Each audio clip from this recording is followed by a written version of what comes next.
Human rights is, geez, that's a good question. Human rights. Oh, that's a tough one. Wow.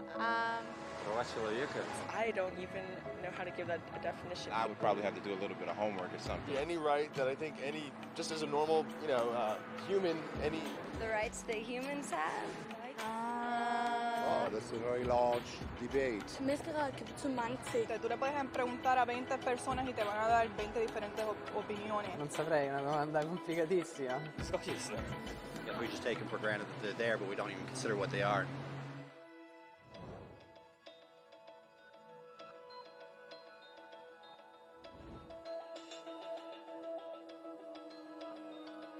Human rights are the rights you have simply because you're human. It's how you instinctively expect and deserve to be treated as a person, like the right to live freely, to speak your mind, and to be treated as an equal. There are many kinds of rights. Most apply to a certain group. But human rights are the only ones that apply to absolutely everyone, everywhere. That means kids, old people, poor people, basketball players, garbage men, rappers, teachers, Africans, Indians, Albanians, Christians, Muslims, Kabbalists, atheists, your mom, your dad, your next door neighbor, and you all have the exact same human rights. In other words, they're universal. But the question remains, what are they? Name the human rights? What the human rights are? the right to live, equality between all peoples. Right to religion, the right to... Is there supposed to be a list somewhere I should be aware of? According to the United Nations, there are a total of 30 human rights, which are usually lumped together and called simply human rights. They're all listed out in the Universal Declaration of Human Rights, which is the world's most widely accepted document on the subject. But it was a long time in coming. At first, there were no human rights. If you were in with the right crowd, you were safe. If you weren't, well, you weren't. But then a guy named Cyrus the Great decided to change all that. After conquering Babylon, he did something completely revolutionary. He announced that all slaves were free to go. He also said people had the freedom to choose their religion, no matter what crowd they were a part of. They documented his words on a clay tablet known as the Cyrus Cylinder. And just like that, human rights were born. The idea spread quickly to Greece, to India, and eventually to Rome. They noticed that people naturally followed certain laws, even if they weren't told to. They called this natural law, but it kept getting trampled on by those in power. Not until 1,000 years later in England did they finally get a king to agree that no one can overrule the rights of the people, not even a king. People's rights were finally recognized, and they were now safe from those in power. Kind of. It still took a bunch of British rebels declaring their independence before the king got the point that all men are created equal. Which isn't to say he liked the idea, but he couldn't stop them, and America was born. The French immediately followed with their own revolution for their own rights. Their list was even longer, and they insisted that these rights weren't just made up. They were natural. The Roman concept of natural law had become natural rights. Unfortunately, not everyone was so thrilled. In France, a general named Napoleon decided to overthrow the new French democracy and crown himself emperor of the world. He almost succeeded. But the countries of Europe joined forces and defeated him. Human rights was again a hot topic. They drew up international agreements, broadly granting many rights across Europe. But only across Europe. The rest of the world somehow still didn't qualify.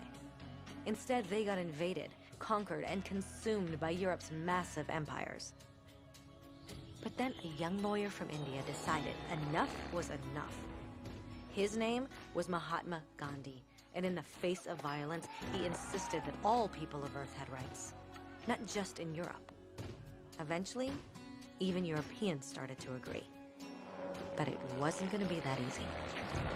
2 world wars erupted. Hitler exterminated half the Jewish population of Earth in horrifying Nazi death camps. And all told, 90 million people died.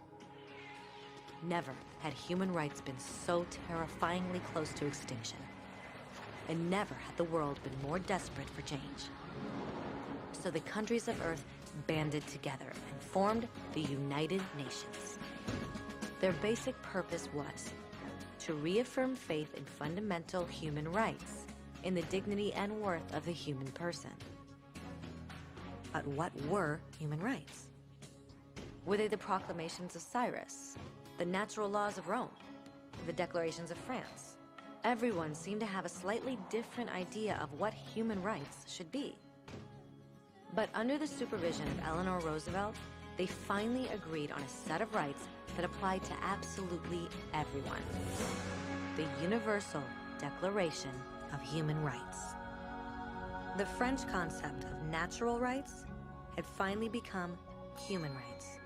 So, in summary, at first, only a few lucky people had any rights, until one of those guys decided, hey, other people should have some rights too, which was great, except not everyone agreed. And it only took a few thousand years of fighting and declarations and more fighting until everyone finally agreed that human rights should apply to everyone. And they all lived happily ever after. Except for one little problem. If people have the right to food and shelter, why are 16,000 children dying of starvation every day? 1 every 5 seconds. If people have freedom of speech, why are thousands in prison for speaking their minds? If people have the right to education, why are over 1 billion adults unable to read?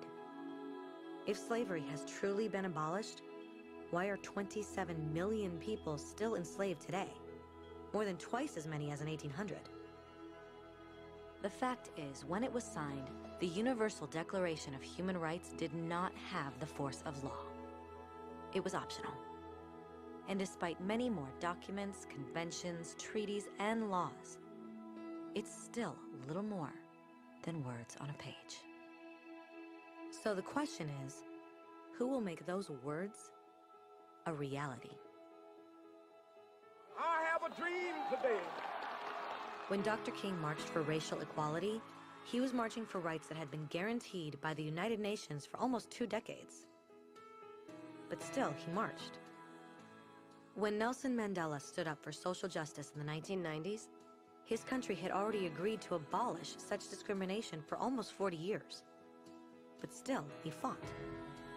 Those who fight today against torture, poverty, and discrimination are not giants or superheroes. They're people. Kids, mothers, fathers, teachers. Free-thinking individuals who refuse to be silent. Who realize that human rights are not a history lesson. They're not words on a page. They're not speeches or commercials or PR campaigns. They are the choices we make every day as human beings.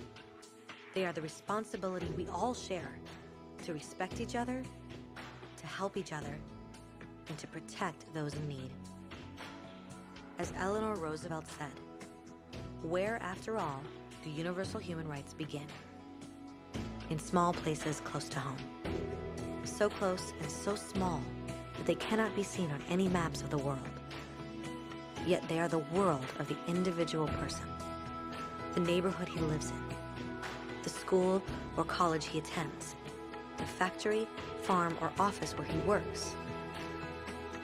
Such are the places where every man, woman, and child seeks equal justice, equal opportunity, equal dignity without discrimination. Unless these rights have meaning there, they have little meaning anywhere.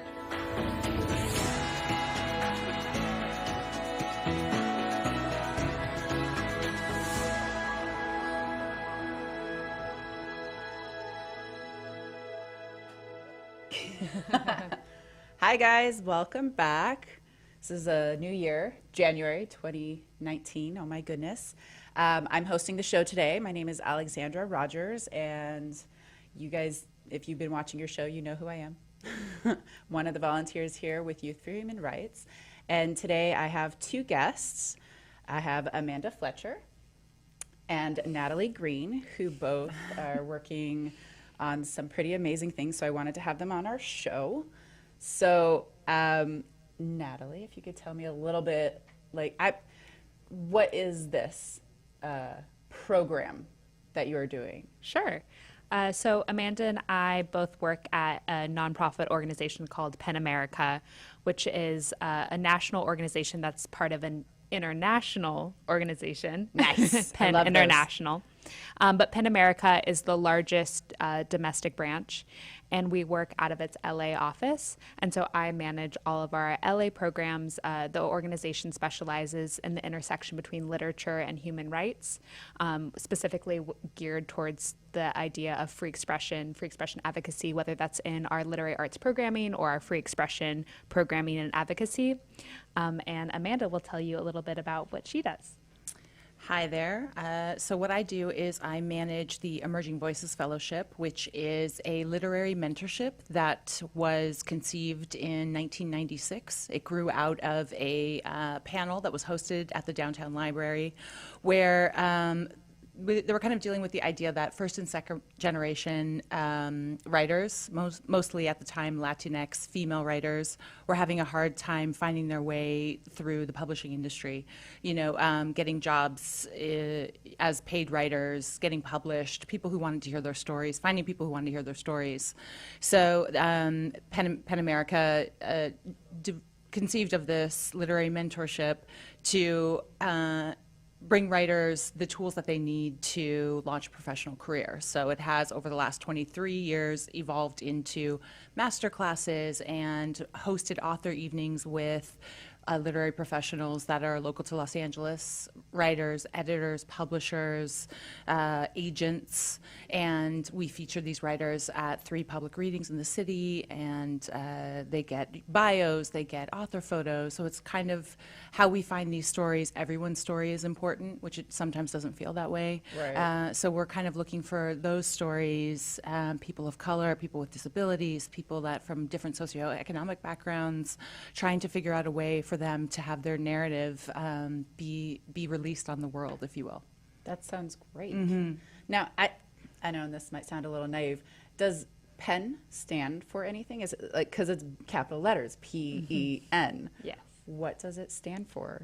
Poets, essayists, and novelists. But that idea of what PEN America was originally, an organization, a membership-driven organization of writers, so poets, essayists, and novelists, has really transitioned and expanded across the decades that we've been working and advocating for writers and readers. And now our membership database is anybody from journalists, translators, writers, editors, publishers, advocates, allies, readers, and the list kind of goes on. And especially here in Los Angeles, we have to be really driven towards a large, expansive definition of who we represent and what we're trying to do, because so many people that live in LA are artists in different capacities and at intersections of different mediums, whether that's Hollywood or fine arts or dance. And so I think that Amanda and I talk a lot about, especially when you're a writer, the idea of a genre can sometimes be closed off, and so we want to make sure that a lot of our programming is really inclusive and driven towards finding ways to represent artists in all different capacities. Okay. I'm curious, what do you mean by like the genres closed off? Like it within writing, within different genres of writing, or because of their own personal, who they are kind of thing? I could say for Emerging Voices, we award the fellowship only within 3 genres. So you're either a writer of fiction, you're a writer of creative nonfiction, or you are a poet. Nice. So only because the fellowship has to be arranged in a certain way that you have to be matched with a mentor. We have to make sure that your genre is being represented in author evenings and master classes. UCLA generously donates a class to us, so we have to make sure that someone's placed in the proper class so that they're learning within their genre. Mm-hmm. But most times people are not simply writing one genre. Someone's writing a short story, and when they're taking a break from that, there could be poetry. They're reading across genres as well, so it can kind of feel like, I'm a short story writer, but I'd love to take a poetry class, and so we have to kind of allow that everything informs everything else. And I think the way that Natalie's speaking about it is, a lot of times with film and stage, which is very heavy journalism, here. yeah, those things, though we're not focusing on them in emerging voices, like those things are still the creative arts and, considered, I would say, like a genre. Okay, cool. So this, I know, I did have questions too on the fellowship and other things like that too. So Emerging Voices Fellowship, this is actually like a scholarship or what is it? Yeah, Okay. it is. So we get hundreds of applicants a year. So how does one apply? So our application opens in August. So our application opens in August of 2019 Okay, for the so get 2020 prepared. fellowship. Yes, Okay. get prepared. You can visit the Penn website and it'll give you all the information that you need to know. We receive hundreds of applications. We have a selection committee. We choose 5 writers from those hundreds of applications. Wow. And we don't choose, 2 poets or 2 short story writers. It's based on, who would best represent the fellowship, the organization, what's a story that we really need to hear now, as well as talent. So once those 5 writers are chosen, they're matched with mentors, and then they begin their tenure in January of the following year.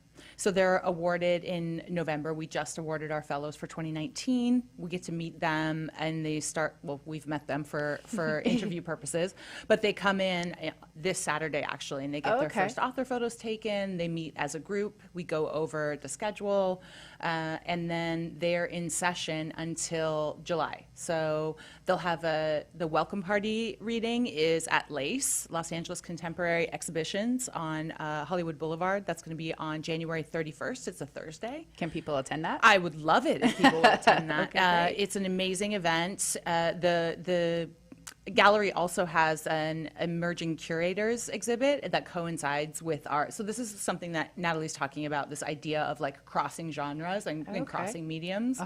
So here we have these emerging writers, and people are coming to the gallery, and the gallery has this emerging curators exhibit. So we're kind of like crossing paths with other kinds of artists in this very unique way. Yeah.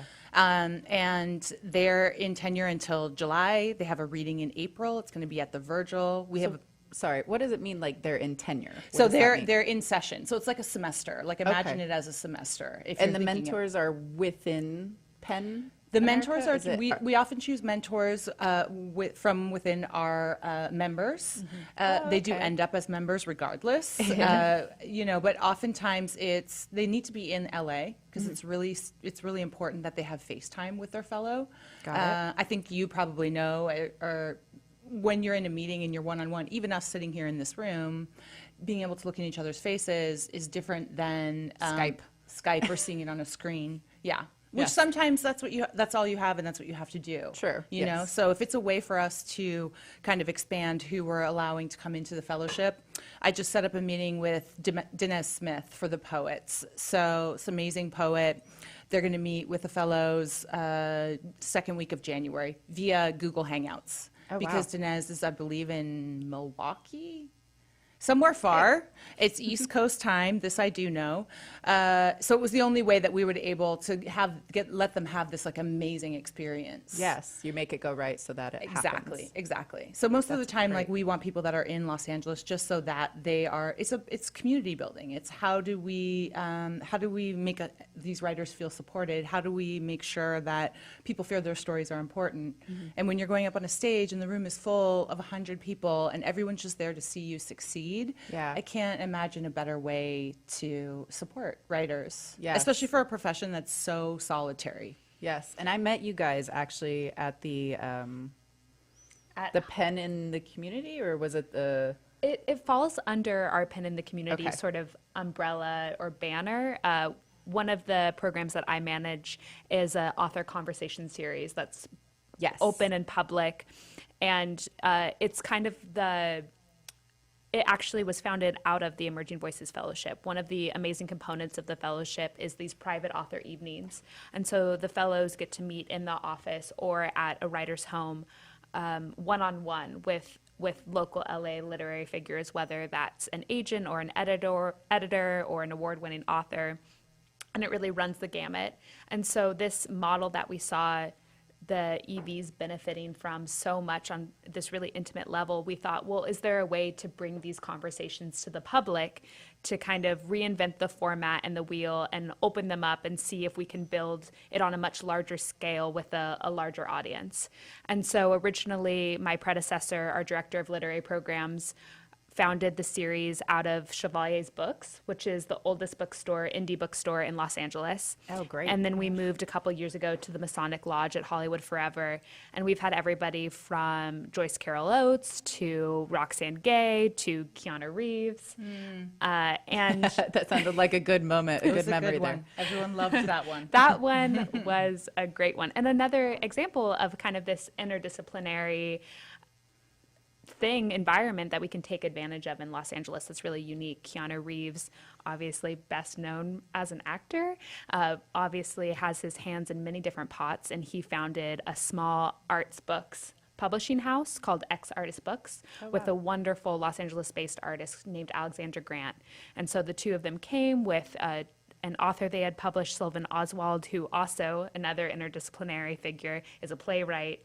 And they were on stage and moderated, and it was just wonderful. So I feel so spoiled that I get to see the work that Amanda does with emerging writers, kind of fostering these folks to get their confidence to one day transition into large stage programs that we do with writers that are typically more advanced in their careers. Sure, yeah. And I know I didn't get to attend too much of that particular event. I was working elsewhere, but does the audience get to interact? Like, do they get to ask questions as well? And because I remember hearing it because it was a poetry night, and I remember going, oh, I love poetry. This is a lovely night to be here. And but I didn't really get to partake. But the audience gets to interact. Definitely. Okay. We kind of shape the format of the conversation based off of who we have involved. Typically, there's a short reading at the top, and then it segues into a conversation that's fairly intimate between the people on stage. But a holdover that we actually had from the shape of author evenings events that are private for the EVs is the fact of how special it is to get to ask a writer or an artist you love a question and hear what they say back. Yeah. And so that's been our holdover in keeping an open Q&A with the audience for the last 10 or 15 minutes of the events. And I'm somebody who's always a little bit hesitant about unscripted Q&As. You just never know. Never know what's going to happen. But that's why you get them like, write your questions now, look them over. Yes. But that works sometimes. Yeah. Oh, man. And it's also one of those situations where it's like, can I take this mic back? Thank you very much. But I mean, there's always the question that makes it so worth it for somebody who just, you can tell that they've been waiting all night with their question and they get it answered. And it's always so beautiful when that happens and the person is so grateful and it spurns, you know, a different element of the conversation that maybe wouldn't have happened without the openness of engaging with the audience. Yes. So at the end of the day, Q&As can sometimes be worth it. Yes, I've loved those before, like in any kind of seminar or situation where it's like, I'm here to learn. Oh, I do have this burning question, and if it is answered, you're always just like, I feel so validated. I feel like I can go and create something, and it's wonderful for artists, even the ones, so it could even be that gradient of them in the audience to them in the fellowship to them then being, it's like, it's beautiful. I know that when I first moved to, and I'll just say this because it's, go for it. It relates to me personally, but when I first moved to LA, and I knew that this is, you know, I don't know, 2007, and I knew that I wanted to be a writer, and I didn't know what that looked like, and I had taken a few classes at community college in Scottsdale, and I came out and I was obsessed with Janet Fitch, who wrote White Oleander and Paint It Black. And I don't know where I saw the event. Like, I wouldn't have seen it in the paper. I must have seen it on someone's Facebook or something, I guess. I don't know.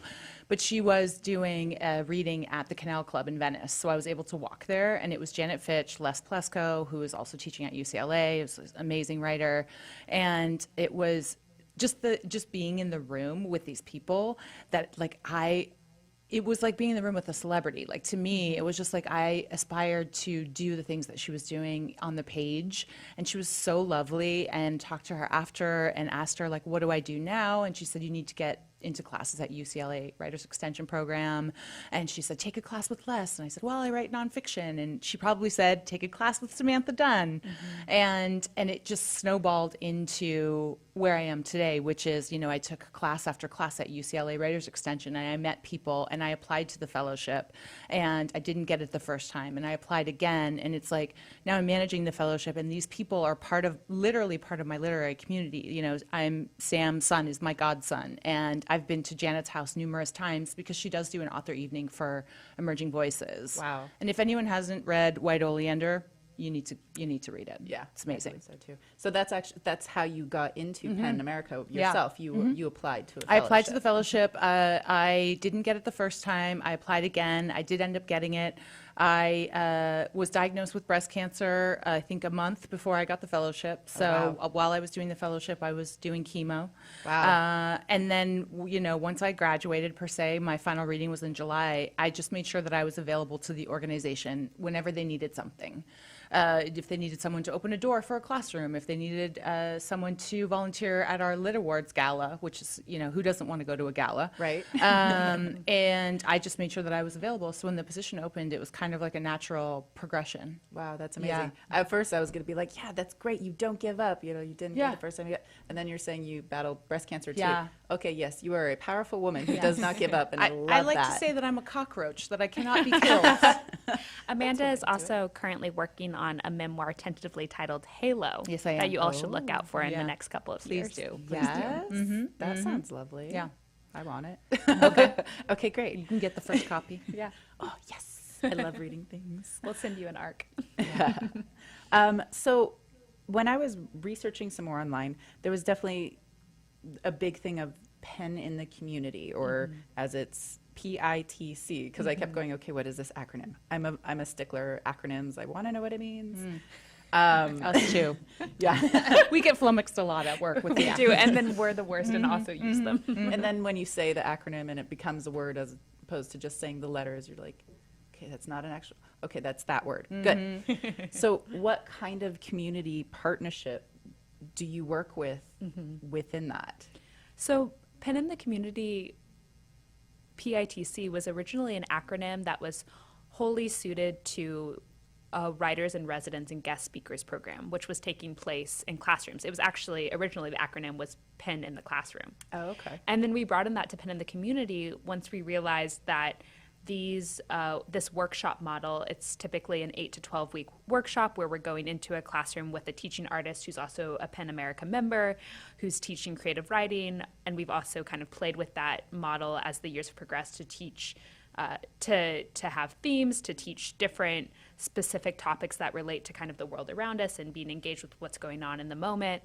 But we realized that these could be suited in so many spaces at classrooms, but also beyond classrooms. So which grade? Like, is it a grade? Is it college level? We've worked at every grade level, elementary, middle school, high school. Okay, great. We found typically our workshops are better suited for high schools simply due to the fact that we're there for such a short amount of time. We need the students to be a little bit older to be just locked into the curriculum and kind of be able to adapt to the ebb and flow of how in and out we are, and kind of locking into the creative writing and what we're teaching, and also how it sinks into their like typical classroom model. Right. We've found a lot of incredible high school English teachers in LAUSD who have really just engaged with our program and been just huge proponents of what we're doing.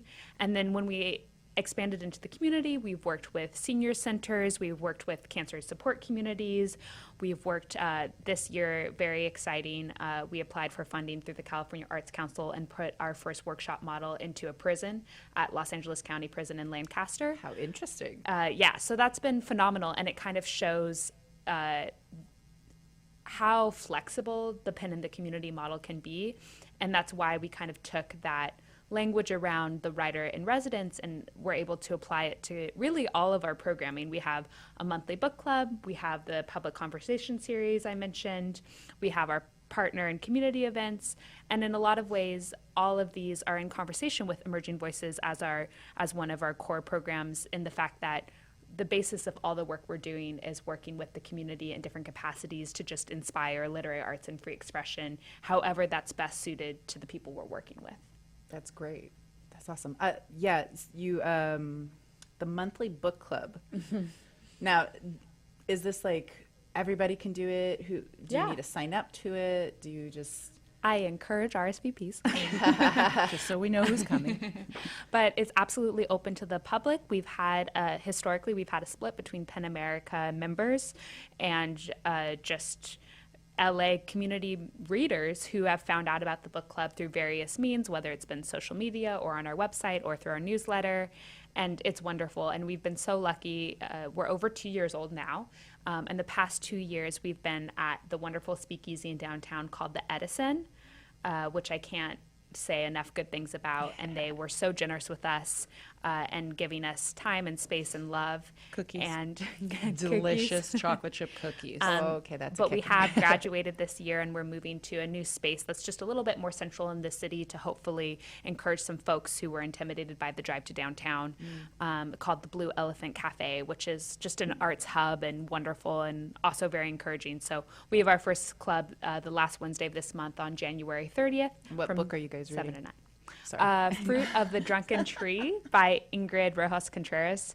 She is just absolutely phenomenal, and I actually have the book in my bag right now, and I can't wait to dig in. It's a novel that's loosely based off of her childhood in Colombia, and she got so much incredible recognition and well-deserved recognition for it. It's her debut novel, and she's working on her memoir now.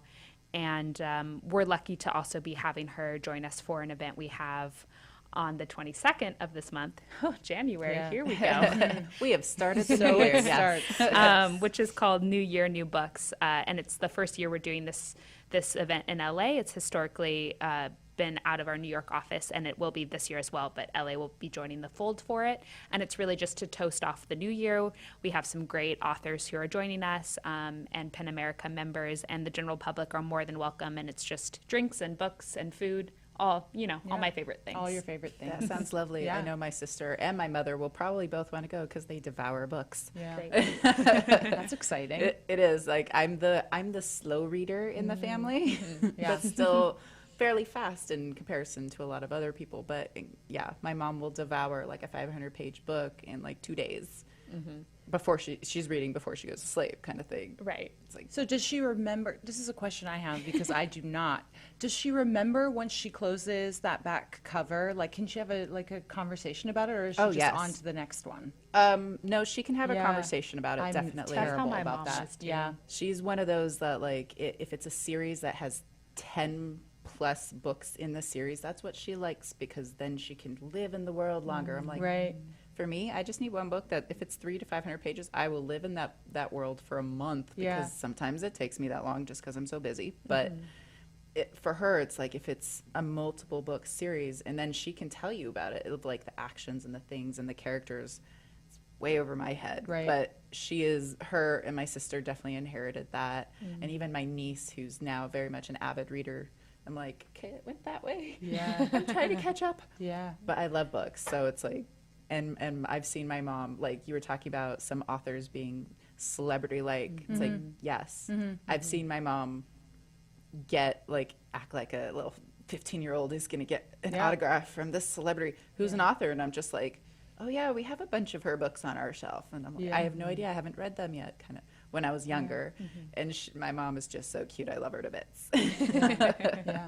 So that's great. And back to like the book club, what kind of books do you guys read? Like, what's the genre there? Does it fluctuate, that kind of thing? Yeah, the genre completely fluctuates. I try to strive for a little bit of a balance, so poetry collections, YA, more traditional contemporary novels, young adult. Young adult, okay, good, sorry. Short story collections. We've read some creative nonfiction as well. I try to get a little bit of a mix, so for people who are more traditional novel readers, they kind of get to sample and expand their palettes.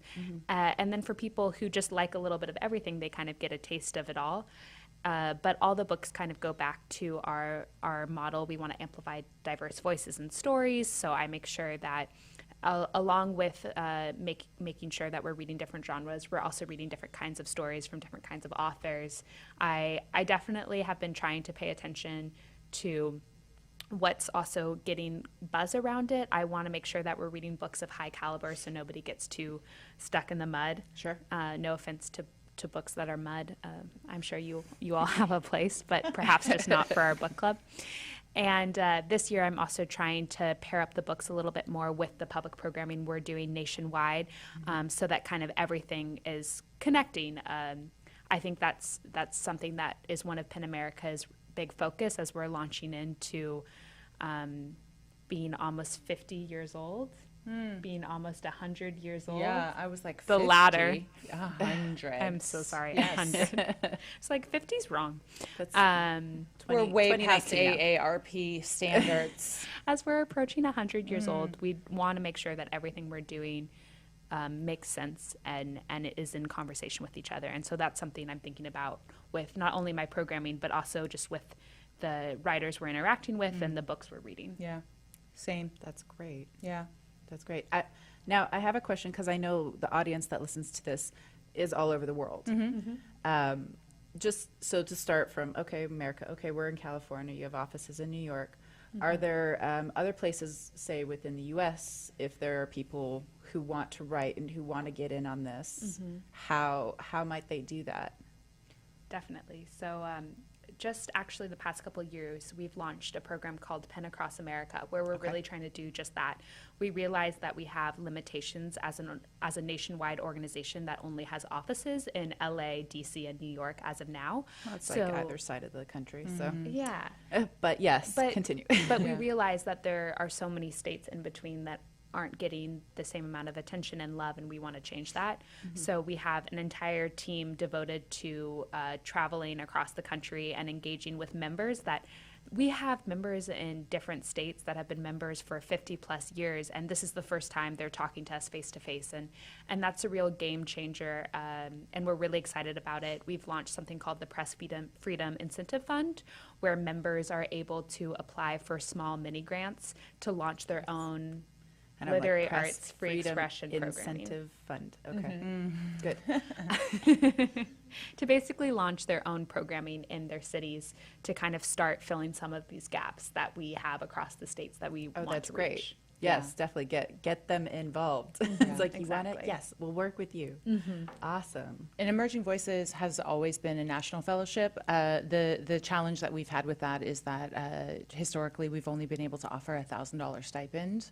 So we're kind of this year and last year, thanks to Pasadena Literary Alliance and our friend Katie Poole and company, we're able to offer $2,000 to the fellows. So it's still, when you think about having to relocate from, Minnesota to Los Angeles for 7 or 8 months and you work a full-time job, it's really not feasible. So the goal is to kind of figure out how we can find funding for fellows to maybe increase that to, say, $10,000, so that we would be able to feasibly have someone come. Perhaps we have some kind of housing that we're able to offer them, but we that's something that we're looking at for the future. That's great. And we've had fellows come. Kima Jones came from New York. Kenneth Capers came from, I think, Atlanta. Kieran Khan in 2017 came from Oakland. Juby last year was our poet. He came from Florida. So it's doable, especially the more people are working remotely these days. But you do need to be able to work in the U.S. because we're giving you money. So that was going to be my next question. It's like, so people coming from out of the country, or maybe there are people who are here on student visas, right? Kind of thing. Would they be eligible possibly? Not a student visa unless the stipulations of the visa, the conditions of the visa allow them to work. So if someone's here on a student visa and they're able to get a part-time job, and they can provide documentation of that, then they would be able to apply for Emerging Voices. Okay, great. Yeah, I love that. And I know, so again, this is broadcasted all over the world, and so there's also this topic of censorship. I can't even say it. Help me. It's because you're being Thank you. Yeah. Censored. I'm being censored. Yes. Of works, of books, of authors, of now, is there an aspect of that within your organization that's like tackling that or confronting that, or tell me. I know that we have a banned books event every year that we've been holding historically at the West Hollywood Library. I don't know if we're still doing that, but it has been something that we've done in the past. We protested the changing of textbooks in Texas. Beyond that, what do you have, Natalie? I would say that censorship is really at the undercurrent of everything we do as a free expression organization. And we have an entire free expression team that's double the size of our staff here in LA that are bulldogs. And I mean that in the best sense, but they're constantly coming out with projects, petitions, anything you can name it, to defend free expression and to fight against censorship. So the petitions that we have are both domestic and international. A lot of them are in partnership or where we're working alongside PEN International as an organization that's global. So those happen worldwide. And a domestic example could be the fact that books that were coming into prisons in New York were getting stopped, and so we had a petition running against that. We have everything. I did not know that. Oh yeah, it's a pretty awful world we live in. So I know we on our show we definitely like to highlight that of like it's not just in other countries. It does happen here. Yeah. Right. It's not just like, oh, you can't, we're shutting this down in this part of the world or in this other country. It's no, that does still happen here. Yeah. Absolutely. Yeah. It boggles my mind. Yeah. It really does. And we were also one of the organizations who in 2018 filed a lawsuit against President Trump for attacks on the free press. So we really are focused on identifying aspects of free expression that's being challenged and acts of censorship, and identifying them and working hard to fight them. Okay, great. I think too how that relates to emerging voices is that we are existing under this administration, especially this current administration that is seeking to kind of create this hierarchy of importance, I guess. This story or this person is more important than someone else, and that's something that with emerging voices, like we want everyone to be on that kind of level playing field. That everyone's story is important. That everyone's story deserves to be heard. That we're all the same. Yes. So I think that's the basic tenet and mission of emerging voices, is to make sure that these stories that perhaps certain segments of society are saying don't deserve to be heard or don't hold as much value or worth that someone else's does. We're saying that that's not true, and we're trying to give that person the tools they need to bring their story, to the masses. Yes. Yeah, and I just want to point it out because it's very close here of number 19 of the human rights of freedom of expression. And I know I read it to you guys earlier, but I'm just going to read it really quickly here for everyone else on the radio. So Article 19 says everyone has the right to freedom of opinion and expression. This right includes freedom to hold opinions without interference and to seek, receive, and impart information and ideas through any media and regardless of frontiers. So I'm like, yes, this is why I wanted you on the show, because it's very much I want to help art. I'm very much an artist. I want to help artists who are writers and who are any kind of along any genre of like, we want to have those voices heard. We want to have the stories heard. There's so much people can learn from other people's stories that are put down, or it's like, oh no, we don't want to hear that. No. We do want to hear that. We want to learn from it. We can all become better from it. So yes, I love having you guys here. Okay. and I just want to say absolutely to all of that. But at the end of the day, PEN America is a bipartisan nonprofit organization, and we are also a free expression advocacy organization. So there is a lot of tricky lines that we need to toe when you consider the fact that free expression does cover a lot of forms of speech. And that was something that took me many years to kind of fully grasp.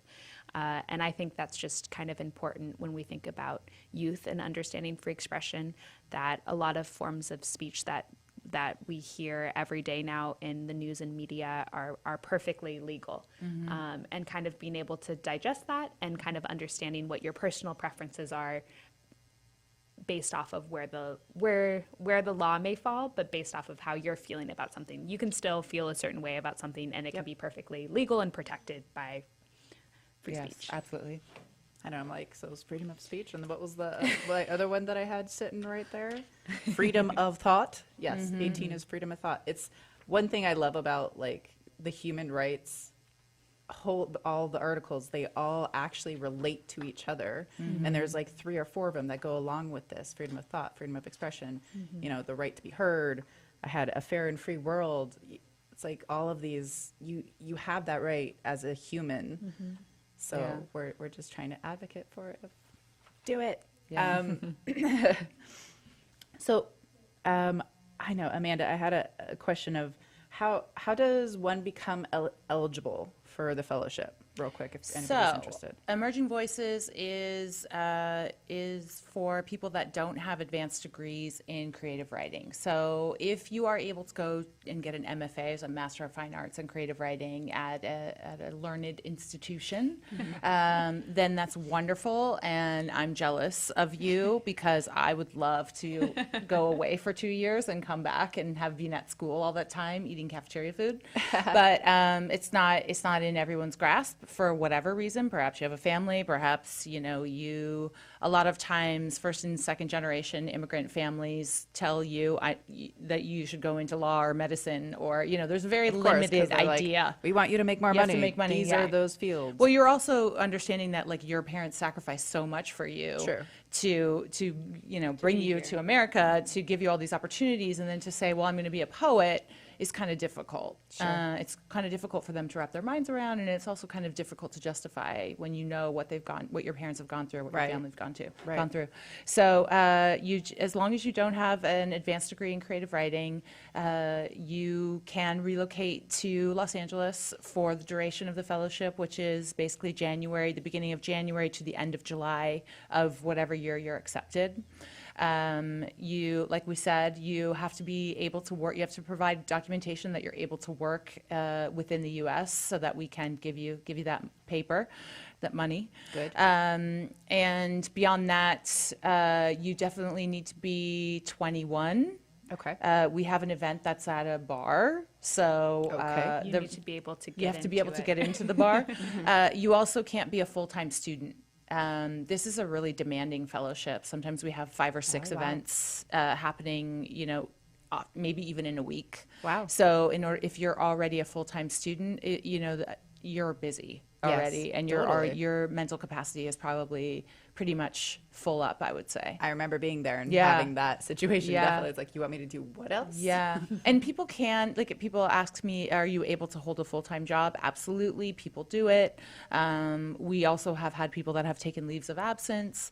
We have people with families figuring out childcare. We have people, you know, it's difficult to get around the city without a car, but it can be done. Sure. We're not New York, but it can happen. It's getting, and I think that it's getting better too with ride sharing, and our public transportation system is kind of like improving. But also, we have 5 fellows at a time, and it's like how tight you are within your cohort, how much you're supporting each other, like physically, emotionally, mentally, creatively, really makes a difference for what your experience is like. You know, the closer you are, you know, you're giving each other rides, you're writing at each other's homes, you're reading each other's work, you know, whatever it takes. It's a family. That's totally. great. It's what I say all the time. I love that. That's awesome. Now, I know you said that there was something starting this weekend.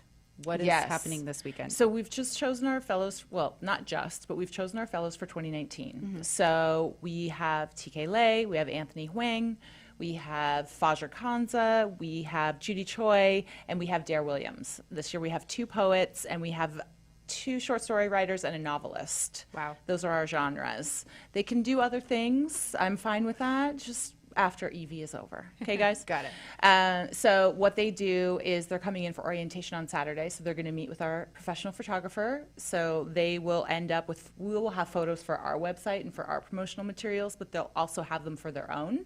Great. If there's any advice that I can give a fledgling writer, please have a website, have professional photos. Like even if there's just information on what you're writing, or if you have one publication, or, you know, anything, just somewhere that people can find you. Yes. A lot of times we have writers who perform, you know, say for the welcome party, we have our 5 writers and they're going to read their work and people are going to want to know where to find them. Mm-hmm. The best way to find them is on a website. That's And good worldwide. advice. That's You definitely good know, advice. if you live somewhere where you don't feel like you have access to the creative arts, get on Twitter. Hopefully that's possible for you.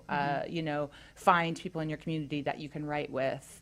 You know, you can create something similar to what we've done with the information. The digital age gives us so much information. It's just figuring out how to find it. Yeah. Yeah, so we're just going to introduce them to the fellowship. And then their first author evening is Monday with Victoria Chang, who's an amazing poet. That's great. Yeah. Beautiful. So how can people get a hold of you guys? What's the best way to contact you guys? Please don't call me on the telephone. Our website is pen.org. And all of the staff emails can be found on that website, but also our telephone numbers if you want to call Amanda. Please don't call me. Okay, but for most people, it'll most likely be Yes. emails. Email's great. hopefully. Yeah. Email would be the best way. And And your the website is so much information. perfect. Ooh, baby. Good. So if you guys have any more questions on that, please feel free to go to their website, check them out, learn everything you can. If you have more questions, email them. If you have any questions for us as well with Youth for Human Rights, you can email us, go to our website, youthforhumanrights.org. We're all organizations here. We're all nonprofits. We're all trying to make the world better. But yeah, that's actually the end of our show. Wow. Right? Wow. That was really Time easy. flew It goes by. by I was so scared. fast. Thanks, Alexandra. Thanks, Sure. Alexandra. So thanks, guys. Tune in next month, and we will see you then. And for now, we're going to show our PSA on our number 19 here, freedom of expression. And have a great Happy New Year, everyone. Thank you. Happy New Year. Happy New Year.